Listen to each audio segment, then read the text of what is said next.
Thank you everyone for joining us. I'm Andrea Thomas. I'm the Assistant Dean of Undergraduate Studies at the David Eccles School of Business.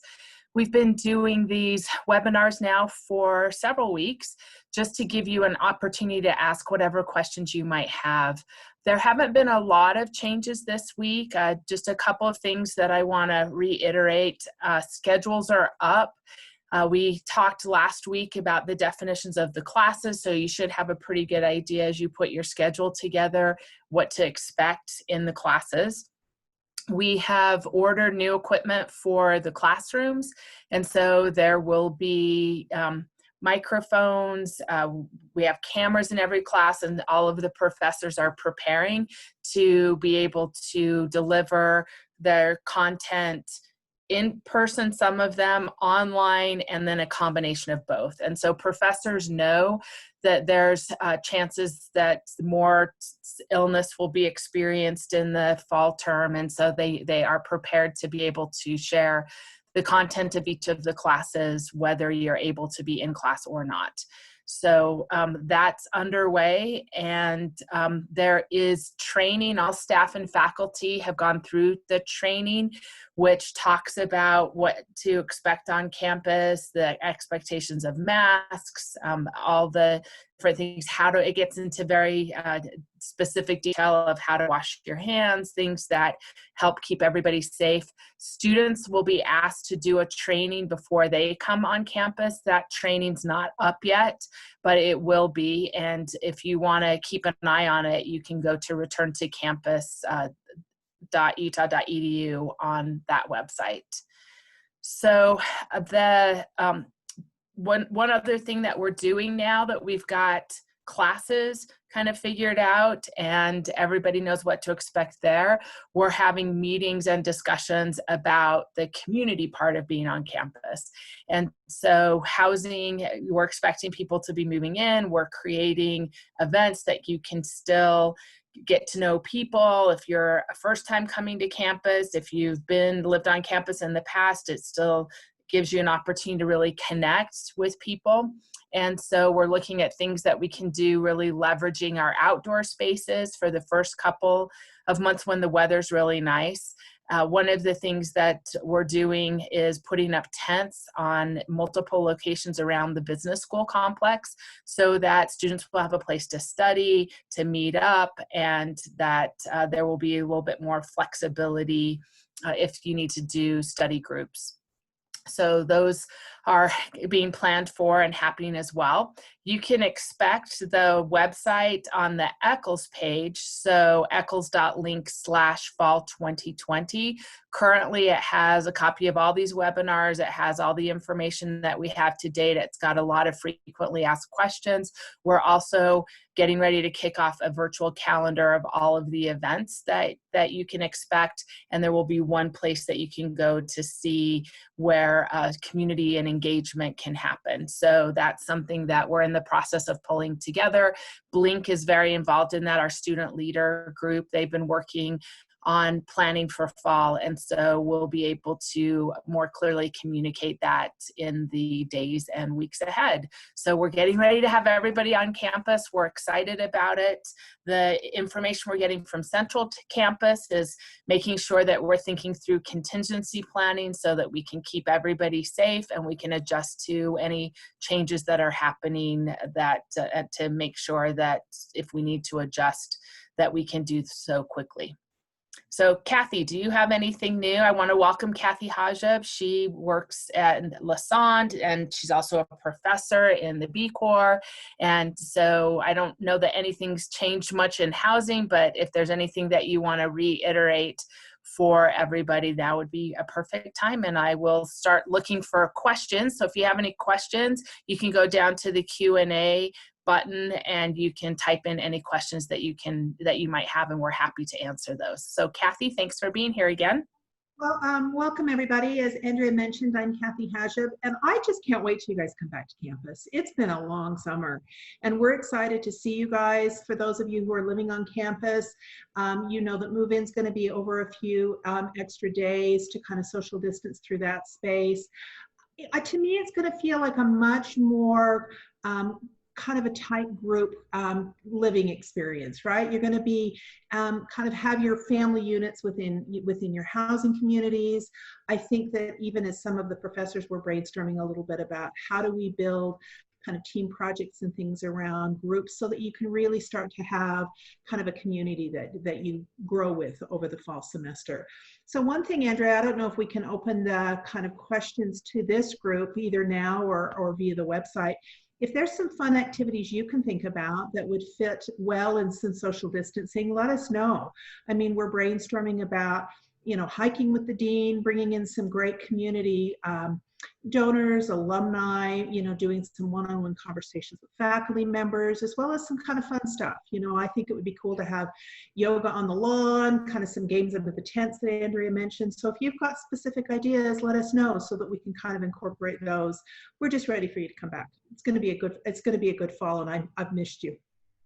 Thank you, Kathy. Yeah, one good place to do that is you can let us know here, or when you go to eccles.link/fall2020, there's a chat button. And so you can ask us questions there, but you can also give us ideas there. And we're collecting all of those.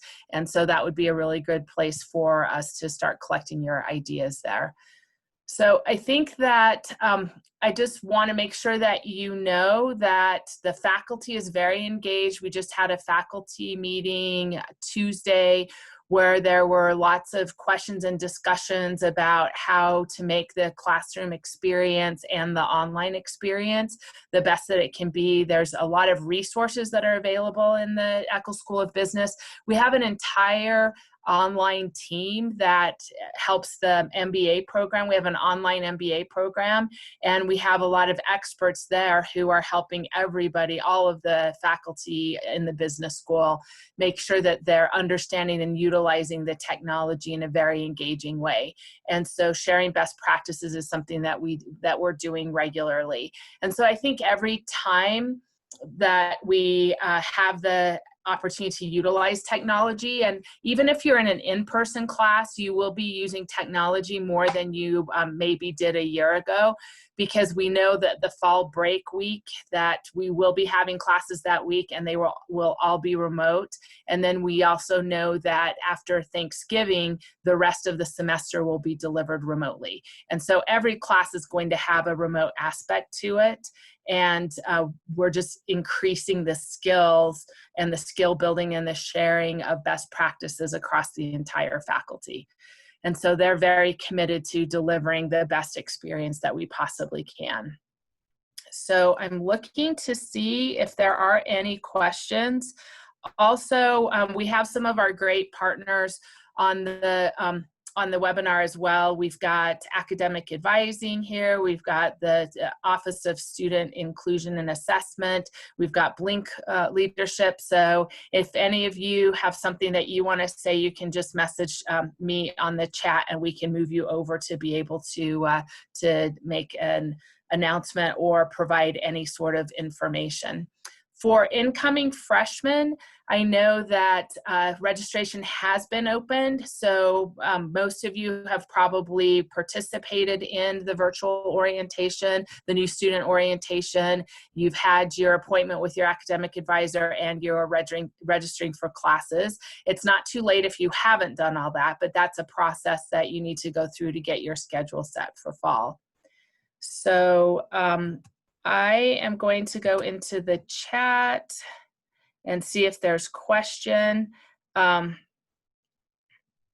Let's see.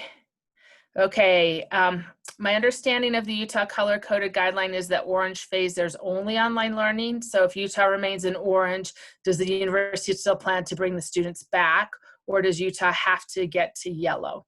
So the answer to that is the campus will need to be at yellow to convene, but the Salt Lake City doesn't have to be the same color as the campus. So they're getting more specific now. Most of the state is yellow.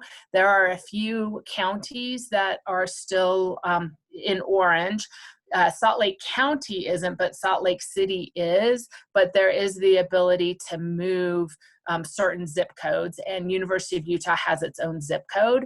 And so when when you go to the back to return to campus, that part of the university website, it has where we are right now. So we are still at orange, and we do need to be to yellow before we can meet in person, and we're watching that very closely. There's a lot of things that go into that decision, not just number of COVID cases.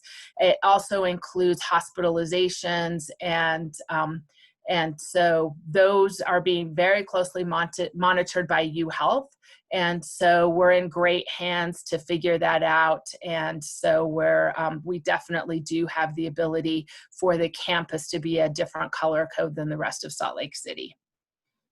And so the Project Orange document says for the orange stage, only approved student residents allowed to live on campus. What's the definition of approved student? So we are making sure that we're controlling the environment to minimize the risk. And so in the past, the visitor policy might have been a little bit looser. An approved student is somebody who is approved to live on campus, and they won't be able to convene large groups of people in their room. So you will know that you're approved. And Kathy, the process for doing that, do you have any other information to add to that? Yeah, let me give you kind of a little back history. So when we first shifted to both to red and then to orange in the spring, there were some students that were deemed appropriate to stay on campus for particular health reasons, for different, maybe they needed to travel internationally to go home. Those were deemed as approved students to live with us through the spring and the summer. So we've got about 100 students living on campus right now through the summer. As we plan to go into the fall, the approved students are the ones that we are committing to and doing housing reservations with right now. As Andrea mentioned, of course, we're doing planning both in a orange phase and a yellow phase. Anticipating that we move to yellow is why we have made all of the plans for campus housing for the fall. As far as those protocols, visitors won't be invited into living spaces with residents. So those residents will become surrogate families. So if you're living in a particular community, that family will be kind of contact traced and organized and managed that way. And so inviting visitors from off campus or from other dorms or from other floors is going to be kind of recommended that does not happen. And that's what Andrea was talking to as far as visitors is concerned. Okay, great. Thank you, Kathy. The one other thing I want to add is that we care a lot about community. We know that you come to college so that you can create relationships with people, that you can learn, that, and you learn through others. So there's lots of things that we're doing to make sure that that still happens. Some will be in person for people who live on campus or near campus or going to attend classes on campus, but some of that will be virtual as well. And so we're really focusing, and we have a lot of brainstorming going on, and we will make sure that we will make the most of the time that we all have together. So we're getting very, very creative. It's interesting, sometimes hard times force you to think about things differently, and something that might be hard to do in an easier time becomes easy to do in a hard time, if that makes sense. And so there's a lot of commitment to make sure that we're thinking outside of the box, that we're planning ahead, and that we're going to offer the best experience for the students that we possibly can. We want you to come, we want you to love it, and we want you to get the most out of it and build your community and enjoy each other. So that is something that we're all going to continue to be working on, and we'll start announcing those things as we get more information organized. Sheena McFarland's team, that's the marketing and communications team, they're the ones that send out information on social media. They're the ones that help aggregate all the information on our website, and they're connected to every part of the business school. And then we also have connections across campus. And so we think that one of the most important things that we can do is give you the information that you need to to be safe and feel comfortable. And so that's what we're striving to do. So we're happy to take any suggestions that you have. And as I mentioned on that eccles.link/fall 2020, there's a chat spot that you can write any suggestions that you have or ask us any questions that you have.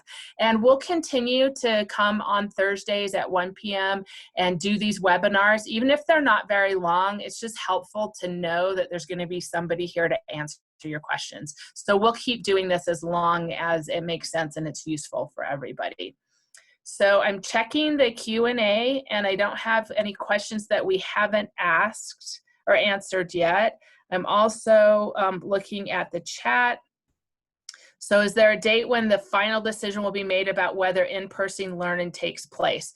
So the way that the university is talking about that, we have made a decision based on the information that we have right now that in-person learning will take place. We've identified the classes that are in-person classes, and then most of those classes will have rotating. So you'll come, if it's a Monday, Wednesday class, half the class will come on Monday and half the class will come on Wednesday, and the other half is done online. We are preparing, the way that our administration talks about it is like it's a dial. So we will need to dial up or dial back. So we can dial up if we go from yellow to green, have more in-person events, and possibly have more people in the classroom at the same time. We might have to dial back if certain conditions happen, and then by dialing back, we'll communicate what's happening. So it's not like there's a date where different things are going to be decided. It's really a daily, ongoing, we're constantly looking at the risk levels, we're looking at and planning for the best experience that we can. So it's going to be more about just adding things or subtracting things the appropriate given the risk level and what we need to keep people safe. So that's, I think, the way that I would think about that. Also, there are some opportunities as we get ready to get back on campus. We're going to do a lot more webinars. Laura put something to communicate what the Office of Student Engagement and Assessment is doing. So they've got some welcome to support people to coming back. I believe that is August 14th from 12 to 1. So there's a webinar. I know Taylor Randall, our dean, will be on it. I'll be on it. And there's some other people as well. And then Blink will have their entire programming schedule ready to be shared August 3rd. So that's well before you come on campus, about 3 weeks before you come on campus, and in time to get more information on August 14th. So another question. Sorry, I'm trying to answer and look at questions at the same time. So students have asked about when a schedule will be shared for their hybrid classes and about when they themselves need to be in person. So what we're doing right now is we're trying to coordinate that across campus. And I don't know if we'll use your birth month or whether you're born on an odd or even day or the letter of your last name, but we want it to be the same thing so that you can plan around that. And so we've been coordinating with campus on that. And the syllabus typically comes out 2 weeks before classes, and each professor will do their own syllabus for your class and will provide information, and then the university and the business school, the Eccles School, are also providing information to go on that syllabus. So when the syllabus is for each of your classes is released, it will have that information on it. And then I will find out and let you know in these webinars as soon as a decision is being made on how they're going to organize. Everybody, I know if you're in like a general education class, sometimes those are in locations where you will be attending Monday, Wednesday, and Friday. So it kind of depends the college and the classroom, whether it's something that you do have to rotate or if it's something that the entire class is going to be in person. So that's why we can't have just, one way to do it. Each class, you need to look at the syllabus for that class to be able to tell you. And you should start seeing those start coming online in your Canvas as soon as the first part of August, and then definitely by the week before school starts. So let me double check the questions. Okay, so I've answered all the questions that I've seen. If you don't have any other questions, then I will just wish you a great weekend, have a great end to the week, and also, as always, please let us know if there's something that you need us to cover. I'm happy to invite different guests to come on so that we can be able to answer and address all the questions that you have. The closer we get to school starting, the more information we have. As I mentioned last week, a lot of effort went into reorganizing the schedule, so that information is out now, and so now we're looking at all of the planning around not just classes, but the entire campus experience. So once again, thank you so much for being here and tuning in, and we're excited to have you back on campus, and we're working very, very hard to prepare so that it's a great experience for everybody. So thanks so much, and we'll see you next Thursday.